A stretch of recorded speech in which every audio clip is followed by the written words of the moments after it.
Xin chào bạn. Hôm nay, chúng ta cùng bắt đầu một hành trình thật nhẹ mà thật sâu. Hành trình tìm về ngũ giới. 5 nguyên tắc tưởng như rất đơn sơ, nhưng lại là nền tảng để mỗi người gìn giữ đạo đức và hơn hết, gìn giữ ánh sáng trong tâm mình. Câu chuyện bắt đầu vào một buổi bình minh rất xa xưa tại khu rừng nơi Phật Thích Ca và các vị tỳ kheo trú ngụ. Sương còn đọng trên cỏ, ánh sáng buổi đầu ngày vừa chạm lên những giọt nước nhỏ, khiến cả khu rừng như đang thở bằng một thứ ánh sáng mềm mại, ấm và hiền. Người ta kể lại rằng hôm ấy có một chàng thanh niên trẻ đến tìm Đức Phật. Chàng cúi đầu thật thấp rồi hỏi: "Thưa Ngài, con muốn sống một đời tốt đẹp, nhưng thế nào là đạo đức? Thế nào là sống đúng? Trong một thế giới đầy cám dỗ và bất an, làm sao con biết mình đang đi lệch đường?" Đức Phật không vội trả lời. Ngài nhìn ánh sáng đang lên sau những tán cây rồi chỉ tay về phía mặt trời vừa ló ra khỏi đỉnh núi. "Con có thấy không?" Ngài hỏi. "Ánh mặt trời không cần nói mình tỏa sáng, nó chỉ tỏa sáng." Chàng trai lặng người. Phật nói tiếp: "Đạo đức cũng như ánh sáng. Khi có ai cũng cảm nhận được. Khi không có, dù con nói bao nhiêu lời tốt đẹp, trái tim con vẫn tối." Câu trả lời ấy khiến chàng trai ngồi xuống bên chân Phật và Ngài bắt đầu nói về ngũ giới. Nhưng trước khi đi vào từng điều, Ngài hỏi một câu khiến chàng trai suy nghĩ rất lâu. "Con nghĩ vì sao con người cần giới?" Chàng trả lời: "Vì nếu không có giới, chúng ta sẽ làm điều xấu." Phật khẽ lắc đầu: "Không phải vậy. Nếu con người chỉ sợ bị trừng phạt mà không làm điều xấu, thì họ chỉ mới là người biết sợ, không phải người có trí. Giới không phải để ngăn con làm điều ác. Giới là để giúp con không tự làm tổn thương chính mình." Lúc ấy, trong khu rừng, gió thổi qua những nhành lá tre, âm thanh của gió hòa cùng ánh sáng ban mai tạo thành một sự tĩnh lặng thật đẹp. Chàng trai nhìn ánh sáng chiếu vào lòng bàn tay mình và tự hỏi: tại sao Phật lại nói con người tự làm tổn thương mình? Dường như hiểu được suy nghĩ ấy, Phật mỉm cười: "Con thử nghĩ xem. Khi một người nói dối, trước hết ai là người sợ hãi? Khi một người tham lam chiếm đoạt, ai là người bất an? Khi một người nổi giận và làm tổn thương người khác, ai là người mang nặng độc tố trong tâm mình?" Chàng trai cúi đầu: "Là chính họ." Phật nói: "Đúng vậy, điều xấu không làm tổn thương vũ trụ này. Nó chỉ làm tối trái tim của chính người mang nó." Ngài đứng dậy, đưa chàng trai đi dọc theo một con suối nhỏ. Nước chảy trong vắt, ánh sáng phản chiếu thành những dải vàng lung linh. "Con nhìn nước đi," Phật nói. "Nước trong là vì nó không giữ lại những gì làm nó đục. Tâm con cũng vậy, khi không giữ lại những điều khiến tâm bất an, nó sẽ trong." Ngài cúi xuống, nhúng tay vào dòng suối, một giọt nước rơi xuống, tỏa thành những vòng sóng nhỏ. Ngũ giới là để giúp tâm con không đục, không phải để ràng buộc, mà để giữ cho ánh sáng trong con không bị che khuất. Rồi Ngài quay lại, nhìn thẳng vào mắt chàng trai. "Con có nghĩ ánh sáng cần ai cho phép để được tỏa không?" "Dạ, không. Giới cũng vậy, không ai bắt con phải giữ.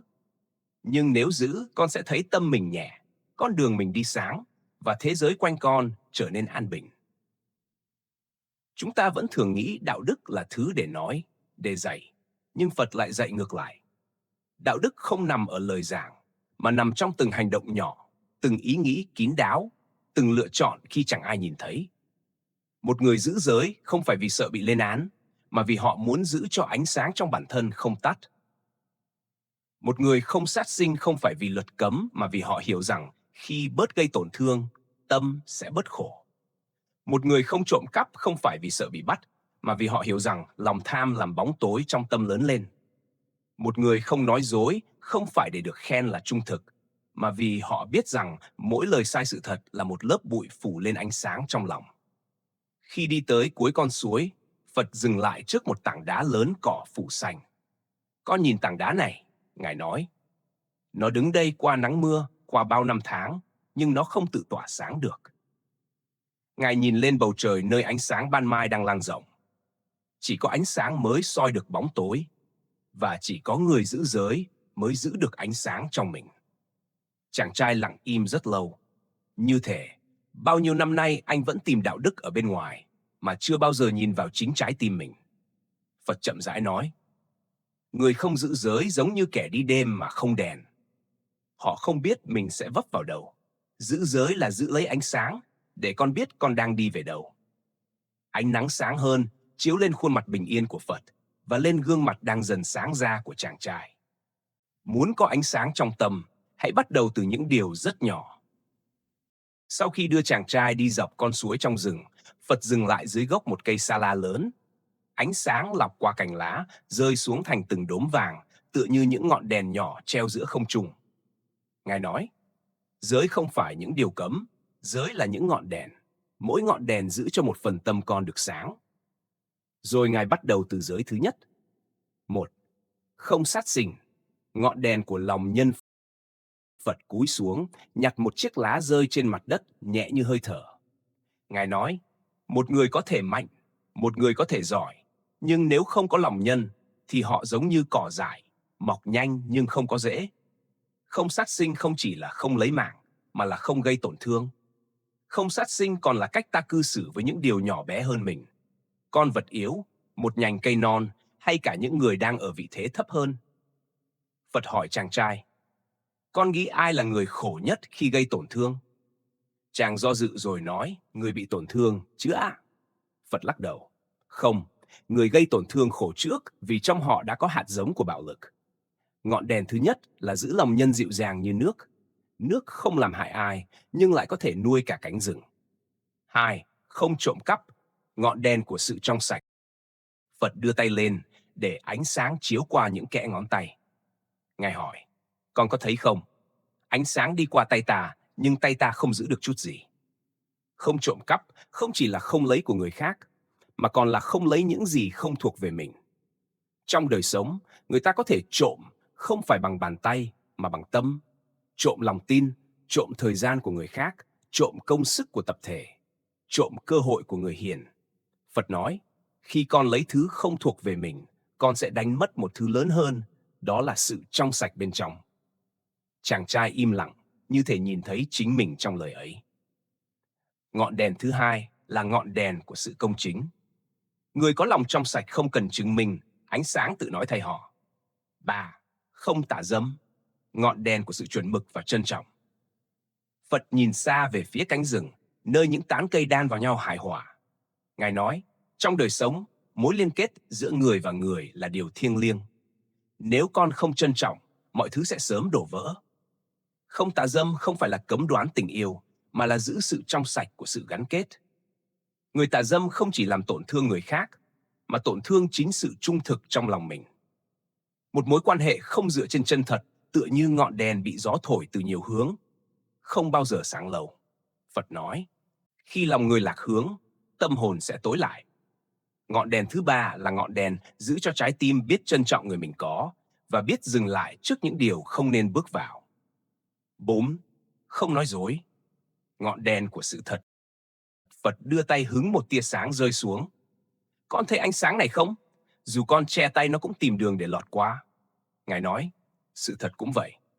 Không nói dối không phải để được gọi là người tốt, mà vì mỗi lần nói dối, tâm con tối đi một chút. Nói dối làm tâm bất an, nói dối làm lòng run rẩy, nói dối làm giấc ngủ nặng nề. Nói dối khiến trái tim mệt mỏi. Ngược lại, người nói thật không cần nhớ lời mình đã nói, không cần sợ bị vạch trần, không cần sống hai cuộc đời. Một lời sự thật có thể không êm dịu, nhưng nó sáng như ánh mặt trời, và ánh sáng thì không bao giờ phản bội ai. Ngọn đèn thứ tư là ngọn đèn của sự chân thật, ánh sáng không bao giờ tắt. 5. Không nghiện say, ngọn đèn của sự tỉnh thức. Khi chàng trai hỏi, tại sao phải tránh say? Phật mỉm cười. Vì khi tâm con say, con mất tự do. Không nghiện say không chỉ là không uống rượu, mà còn là không để tâm mình mê mờ bởi cảm xúc quá độ, ham muốn vô tận, sự nghiện ngập điện thoại, sự chạy theo tiện nghi, mong cầu được người khác khen, hay nỗi sợ bị người khác chê. Một người say không còn biết mình đang làm gì. Một người mê không còn biết mình đang trở thành ai. Phật đặt bàn tay lên ngực chàng trai. Trong tim con luôn có một ngọn đèn tỉnh thức. Nếu để nó tắt, mọi cánh cửa trong tâm con sẽ tối lại. Ngọn đèn thứ 5 là ngọn đèn giữ cho tâm tỉnh, để mỗi bước chân, mỗi hành động đều là sự lựa chọn có ý thức. 5 ngọn đèn, một ánh sáng. Phật nhìn cả 5 ngọn đèn ấy như nhìn 5 vì sao. Rồi Ngài nói, Năm giới không phải 5 sợi dây giữ chân con, chúng là 5 ngọn đèn để con đi giữa đời mà không sợ lạc. Ngài đặt tay lên vai chàng trai. Khi con giữ giới, con không làm theo một tôn giáo, con đang làm theo ánh sáng trong chính mình. Chàng trai nhìn ánh nắng xuyên qua tán lá, lấp lánh trên mặt suối, và lần đầu tiên, anh hiểu vì sao người ta gọi ngũ giới là con đường bắt đầu của trí tuệ. Phật nói rất khẽ, như thể nói cho gió nghe. Nhưng giữ được giới không phải chỉ là biết, mà là biến chúng thành thói quen của tâm. Sau khi giảng về 5 ngọn đèn của ngũ giới, Phật đưa chàng trai trở về tịnh xá. Khi hai người đi dọc theo lối nhỏ, những chiếc lá sa la rơi xuống trong ánh nắng nghiêng, tạo nên những đốm sáng như những hơi thở của thiên nhiên. Chàng trai im lặng hồi lâu, tâm anh tràn đầy những cảm xúc khó gọi tên. Phật nhìn chàng và hỏi, con nghĩ sao về 5 giới ta vừa nói? Chàng trai đáp, thưa Ngài, con hiểu chúng, nhưng con sợ mình không giữ được lâu. Phật dừng bước, gió thổi qua, kéo theo tiếng xào xạc của lá. Ngài nói, không ai sinh ra đã giữ giới, cũng không ai giữ giới chỉ vì họ cố ép mình. Giới chỉ thật sự sống khi nó trở thành thói quen của tâm. Chàng trai chăm chú lắng nghe. Phật đi chậm lại, như để từng lời hòa vào tiếng gió. Con có thể ép thân làm một việc, nhưng con không thể ép trái tim mình mãi. Chỉ khi trái tim hiểu thì hành động mới tự nhiên. Phật dẫn chàng trai đến một tảng đá phủ rêu gần bờ suối. Ngài chỉ vào đó. Con nhìn tảng đá này. Nó không biến thành xanh chỉ sau một cơn mưa. Nó xanh vì ngày này qua ngày khác, gió, mưa và thời gian làm đổi dáng của nó. Rồi Ngài đặt tay lên ngực chàng trai. Tâm con cũng vậy. Một hành động thiện không đủ để thay đổi con người, nhưng một thói quen thiện thì có thể. Lúc ấy, trong tịnh xá có một người nghèo đang than khóc. Chàng trai bất giác nhìn về phía đó. Phật nhẹ nhàng kể. Có lần, một người nghèo đến tìm ta. Ông ta nói, con muốn tu, nhưng con nóng nảy, ích kỷ và hay làm tổn thương người khác. Con không thể trở thành người tốt. Phật hỏi ông ta, vậy mỗi ngày, con có sẵn sàng làm một điều thiện nhỏ không? Một điều thôi, như không nói dối, hoặc không nổi giận, hoặc không làm đau người khác, hoặc cười với ai đó đang buồn. Người ấy đáp, con có thể. Phật nói, vậy thì mỗi ngày con đặt ra một ngọn đèn nhỏ, không cần sáng mạnh, chỉ cần không tắt. Sau 1 tháng, trong tâm con sẽ có 30 ngọn đèn, và một căn phòng có 30 ngọn đèn không bao giờ tối được. Ngài nhìn chàng trai và mỉm cười. Người nghèo ấy bây giờ đã là một người rất hiền. Chàng trai ngẩng đầu lên, ánh sáng rơi vào đôi mắt anh như làm chúng sáng hơn. Anh hỏi, thưa Ngài, vậy sự thay đổi là nhờ giới à? Phật đáp, không, sự thay đổi đến từ sự lặp lại trong tỉnh thức, giới chỉ giúp chỉ đường. Chính con mới là người bước đi. Ngài tiếp tục, khi con làm thiện một lần, đó chỉ là hành động. Khi con làm thiện nhiều lần, đó trở thành thói quen. Khi con giữ thiện trong mọi hoàn cảnh, đó trở thành bản tính. Phật ngồi xuống bên bậc thềm của tịnh xá, nơi ánh sáng đang chiếu thẳng vào sàn đất. Ngài vẽ một vòng tròn nhỏ bằng đầu ngón tay. Hãy tưởng tượng tâm con là vòng tròn này. Ban đầu, nó có bóng tối và ánh sáng. Khi con làm điều bất thiện, con đang thêm một chấm tối vào vòng tròn. Nếu con lặp lại điều đó mỗi ngày, bóng tối lớn lên, cho đến khi chúng che hết ánh sáng. Phật lại dùng tay vẽ thêm một vòng tròn khác, lớn hơn, sáng hơn, thoáng hơn. Nhưng nếu mỗi ngày con làm một điều thiện, một hành động nhỏ thôi, con đang thêm từng điểm sáng. Một ngày 2 điểm, một năm 700 điểm. Vòng tròn của con sẽ sáng đến mức bóng tối không còn chỗ để trú. Chàng trai hỏi, nhưng nếu con lỡ làm điều xấu thì sao? Phật trả lời ngay, con chỉ cần làm sáng lại. Một ngọn đèn tắt có thể được thắp lên. Một điểm tối có thể được xóa đi. Đừng sợ điều sai, hãy sợ việc ngừng thắp sáng mình. Lúc ấy, một vị tỳ kheo trẻ đang quét sân. Gió thổi, bụi bay, lá rụng xuống ngay chỗ vừa quét xong. Vị ấy vẫn cứ quét tiếp, không một lời than phiền. Phật chỉ vào cảnh ấy. Con thấy không? Đó là hình ảnh của người giữ giới. Chàng trai ngạc nhiên. Quét sân à? Phật gật đầu. Khi tâm có bụi, con phải quét. Khi sân có lá, con cũng quét. Không than, không chán, không bỏ dở. Ngày mai lại có bụi, lại có lá. Nhưng nếu con tiếp tục quét, tâm con sẽ sạch dần. Rồi Ngài kết luận, giữ giới là quét tâm mỗi ngày. Nhưng nếu con quét lâu, con sẽ nhận ra một điều kỳ diệu. Tâm con sẽ sạch một cách tự nhiên, như thể nó vốn đã sạch từ trước. Chàng trai nhìn xuống lòng bàn tay mình như thể đang nhìn vào chính tâm mình. Anh khẽ nói, thưa ngài, con hiểu rồi. Giới không phải thứ để nhớ mà là thứ để sống cùng. Phật mỉm cười hiền hòa. Ánh sáng lúc ấy rất nhẹ, như bàn tay của người mẹ đặt lên vai con. Phật nói, đúng vậy, khi con sống với giới, con không cần cố gắng để trở thành người tốt. Con chỉ cần trở thành người tỉnh thức. Và người tỉnh thức thì tự nhiên thiện. Ngài đứng lên, bước vài bước về phía cửa tịnh xá, rồi nói câu kết khiến lòng chàng trai rung lên. Giới không phải thứ bên ngoài, mà là phần bên trong muốn được trở về. Rồi Ngài chậm rãi nói tiếp, nhưng ánh sáng bên trong con chỉ thực sự sáng khi con biết lan nó ra ngoài. Sau khi nghe Phật giảng về cách giới trở thành thói quen của tâm, chàng trai trẻ cảm thấy như trong lòng mình vừa được thắp lên một ngọn đèn nhỏ. Ngọn đèn ấy không sáng rực, nhưng nó ấm và ánh sáng ấy đang lan ra nhẹ như một hơi thở. Phật bước ra khỏi tịnh xá, chàng trai đi theo sau. Trước mắt anh là cánh đồng rộng, gió nhẹ thổi qua, ánh nắng buổi chiều trải dài như một dải lụa vàng trên mặt đất. Con biết không, Phật nói, ngũ giới không phải chỉ dành cho một người. Chúng được tạo ra để ánh sáng có thể lan đi, từ tâm con rồi đến những tâm khác. Chàng trai nhìn cánh đồng trước mắt ngập ngừng hỏi, nhưng chỉ một người thay đổi, liệu có đủ để làm sáng cả thế giới? Phật mỉm cười. Thế giới không cần tất cả mọi người thay đổi cùng lúc. Chỉ cần một người tỉnh thức là đã có một phần thế giới được cứu. Phật chỉ tay về một hồ nước gần đó. Mặt hồ tĩnh lặng, phẳng như gương. Ngài nhặt một hòn sỏi nhỏ và thả xuống. Vòng sóng lan đi, từng vòng một, rộng dần, cho đến khi chạm vào tận bờ xa. Con thấy không? Phật nói, hòn sỏi nhỏ chính là con. Những vòng sóng kia là hành động của con. Chúng lan ra dù con có cố tình hay không. Chàng trai nhìn mặt hồ, thấy hình ảnh của mình lung linh trong nước. Anh hiểu rằng, mỗi lựa chọn thiện lành, mỗi điều trong sạch, mỗi câu nói chân thật, dù nhỏ đến đâu, đều có thể chạm đến người khác. Phật kể, ngày trước, có một người đàn ông rất nóng nảy.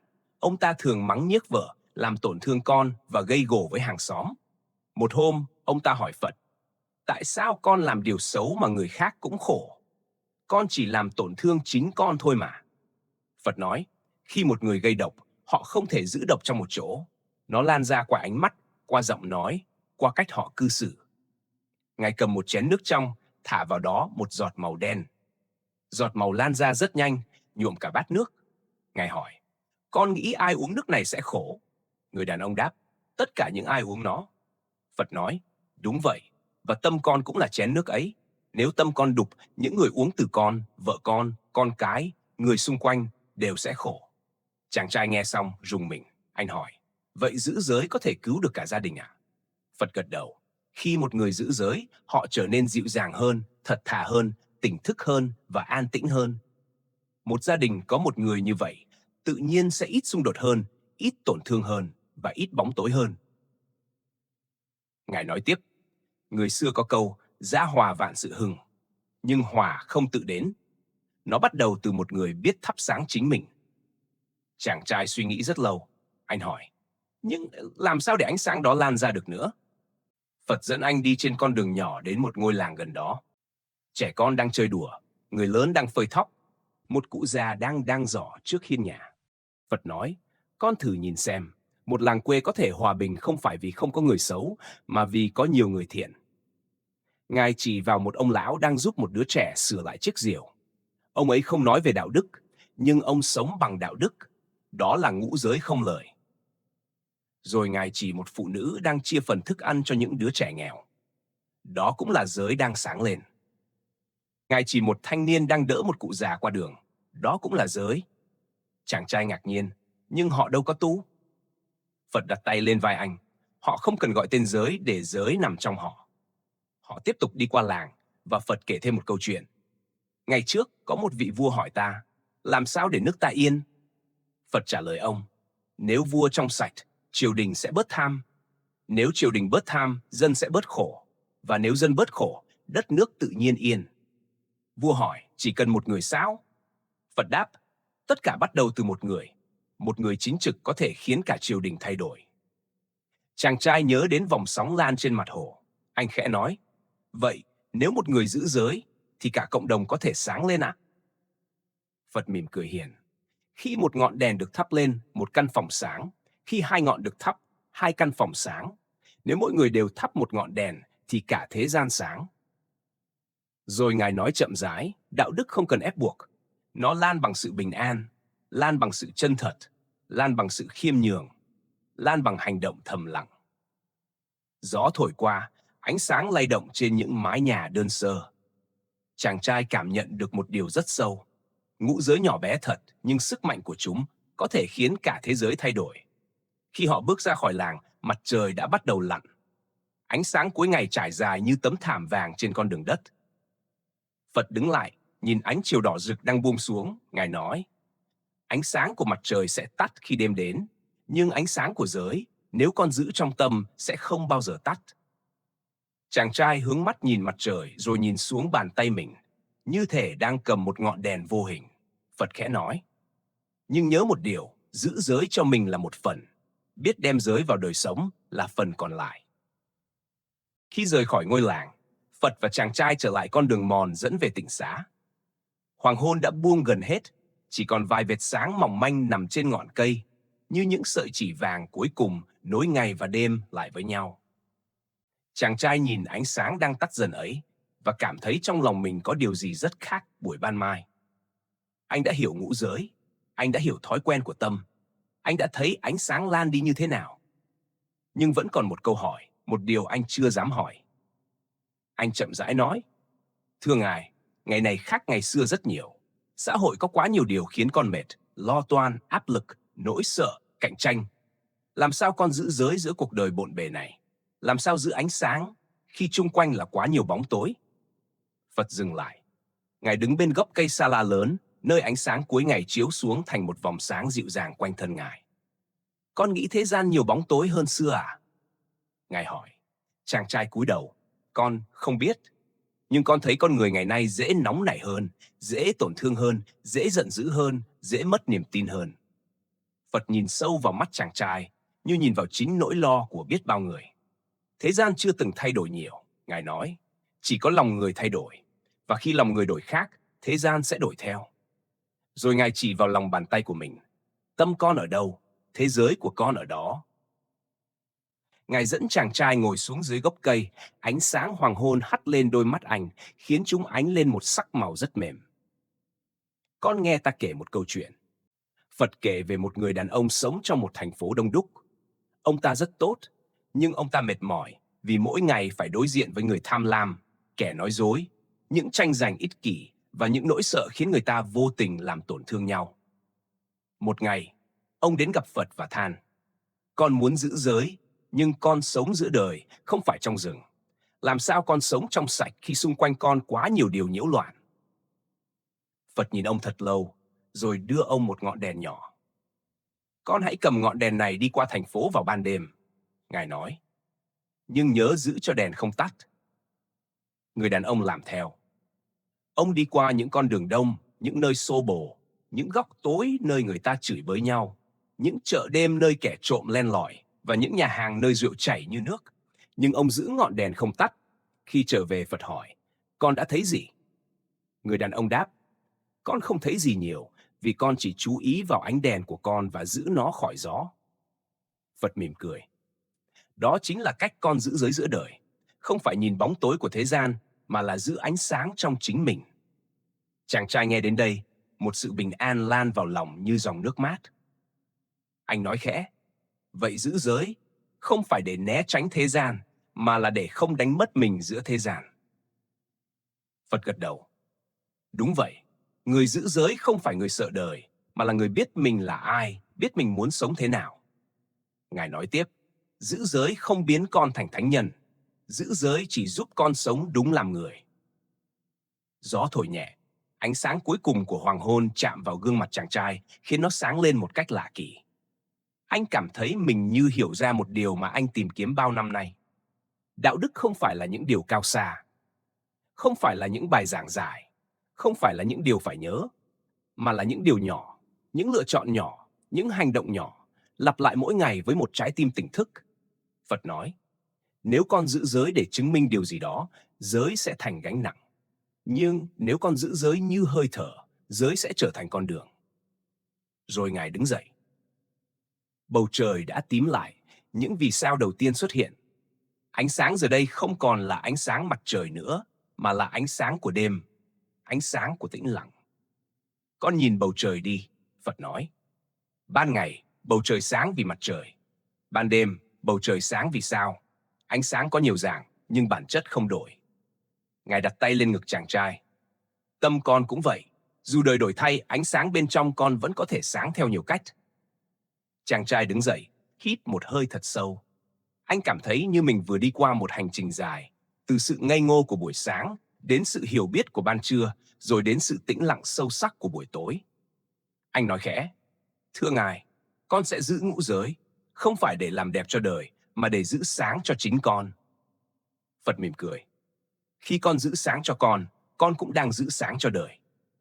Gió thổi nhẹ. Những chiếc lá khẽ lay động, như đang gật đầu đồng ý. Phật nói câu cuối cùng, như một lời nhắn cho cả thế gian. Đừng tìm ánh sáng ở bên ngoài. Hãy thắp ánh sáng trong tâm, rồi con sẽ thấy thế giới cũng sáng theo. Cảm ơn bạn đã ở lại đến những giây cuối cùng của câu chuyện này. Nếu lời dạy của ngũ giới khiến lòng bạn lắng lại đôi chút, hãy chia sẻ video này như một ngọn đèn nhỏ, gửi đến ai đang cần tìm lại bình an trong những ngày nhiều biến động. Và đừng quên đăng ký kênh Tri Thức Cổ Kim, để mỗi ngày chúng ta lại cùng nhau lắng nghe, thấu hiểu và sống sâu hơn với chính mình.